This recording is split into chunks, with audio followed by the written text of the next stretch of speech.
Welcome to my YouTube channel agriculture career. साथीहरू, आज मैले महत्त्वपूर्ण 20वटा क्वेशन ल्याएर तपाईहरु सामु उपस्थित भइसकेको छु र आजका महत्त्वपूर्ण 20 क्वेशनहरु सुरुवात गरौं। कुन फलफुल बिरुवामा परिवर्तित अगुवा प्रणाली मोडिफाइड लिडर सिस्टम लागू हुन्छ? अप्सन क उष्ट फलफुल, अप्सन ख उपोष्ट फलफुल, अप्सन ग शीतोष्ट फलफुल र अप्सन ग माथिका कुनै पनि हैन र यसको सही उत्तर हुन्छ अप्सन ग शीतोष्ट फलफुल। त्यसैगरी 2 नम्बर क्वेशन छ आजको लागि। जलवायु परिवर्तनको मुख्य कारण कुन हो? 1 मनुष्य, अप्सन ख डढेलो, अप्सन ग खनिज इन्धन दोहन, अप्सन ग कार्बन डाइअक्साइड। यसको सही उत्तर हुन्छ carbon dioxide. When did T day celebrated in Nepal? नेपालमा चिया दिवस चाहिँ कहिले मनाइन्छ? चिया दिवस चाहिँ कहिले मनाइन्छ भन्दाखेरि वैशाख 15 हो। वैशाख 15 गते नेपालमा चिया दिवस मनाइन्छ भने मंसिर 1 गते नेपालमा कफी दिवस मनाइन्छ। 4 नम्बर प्रश्न छ When did gene bank establish in Nepal? नेपालमा जीन बैंक कहिले इस्टाब्लिश भएको थियो र जुन चाहिँ खुमलटारमा रहेको छ? अप्सन ए 2067 असोज 21, 2068 असोज 21,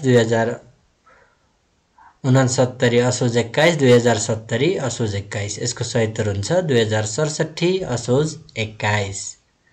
Which of the following is called the chemical polishment of plant?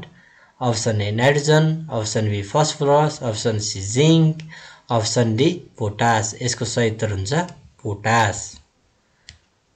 Which sterility is caused due to deficiency of? Option A boron, option B molybdenum, option C zinc, option D manganese। यसको सही उत्तर हुन्छ boron। White bud in maize is due to deficiency of? White bud in maize is due to deficiency of? Option A zinc, option B copper, option C nitrogen, option D potassium। यसको सही उत्तर हुन्छ option A zinc। Due to deficiency of zinc, white bud in maize occur। माटोको pH सुधार्न के कुरामा ध्यान दिनु पर्दछ? अप्सन ए कृषि चुनको प्रयोग, अप्सन बी अथवा ख प्राङ्गारिक पदार्थको प्रयोग, अप्सन ग जिप्सनको प्रयोग, अप्सन ग माथिका सबै। अब माटोको pH सुधार्नको लागि यी सबै प्रयोग गरिन्छ है।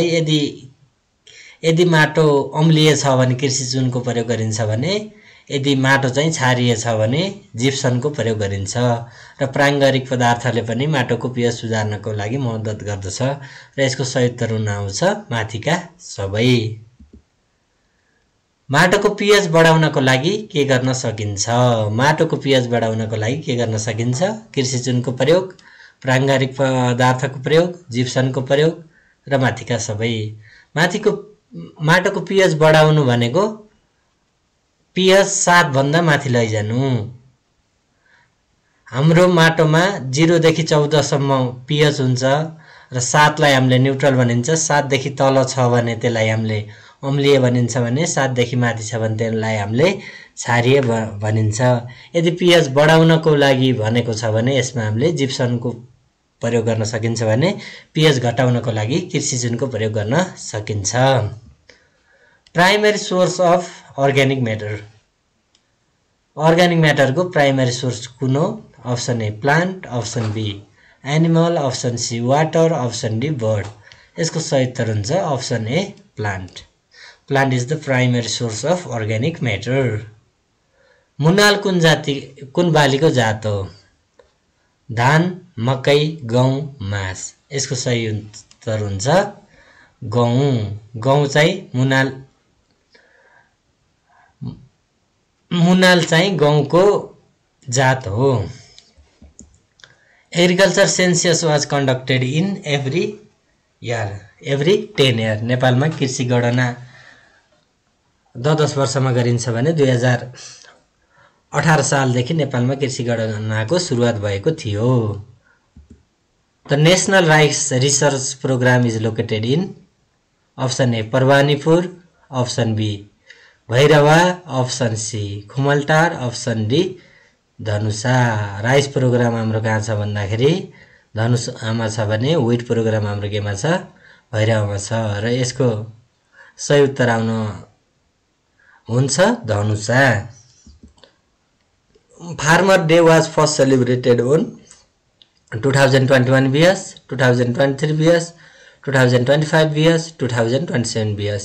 यसको सही उत्तर हुन्छ 2021। नेपालमा पहिलो पटक कृषक दिन भनेर 2021 सालमा सुरुवात गरिएको थियो।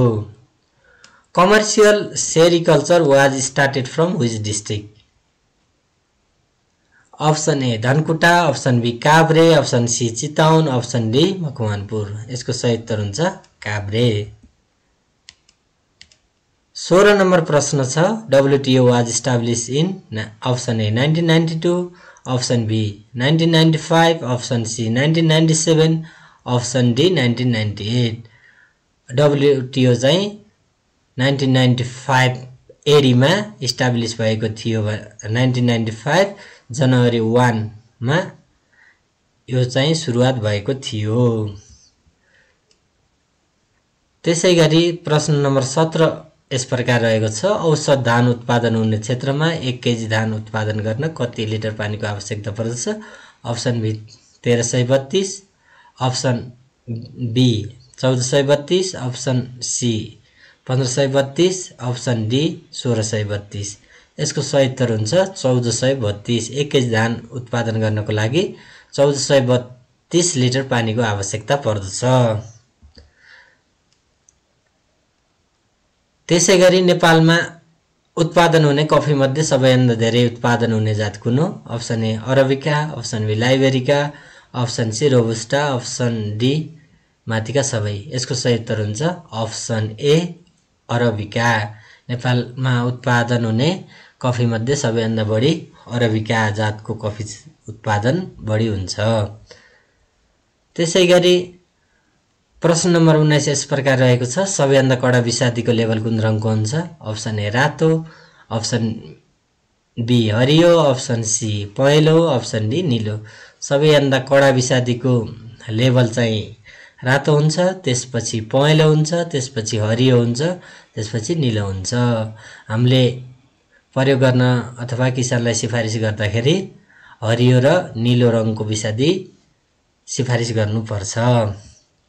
प्रश्न नम्बर 20 यस प्रकार रहेको छ एसियन बी भनेर कुन मौरीलाई चिनिन्छ? Option A apis mellifera, option B dorsata, option C cerana, option D laboriosa. यसको सही उत्तर हुन्छ option C apis cerana. Apis सेरेनालाई हामीले एसियन बी भनिन्छ भने एपिस मेलिफेरालाई हामीले युरोपियन बी भनिन्छ र एपिस डोर्साटालाई हाम्रो सबैभन्दा रिसा मौरी भनिन्छ भने एपिस ल्याबेरोसा सबैभन्दा ठुलो मौरी अथवा भिर मौरी अथवा हिमालयन रक बी भनेर पनि भनिन्छ।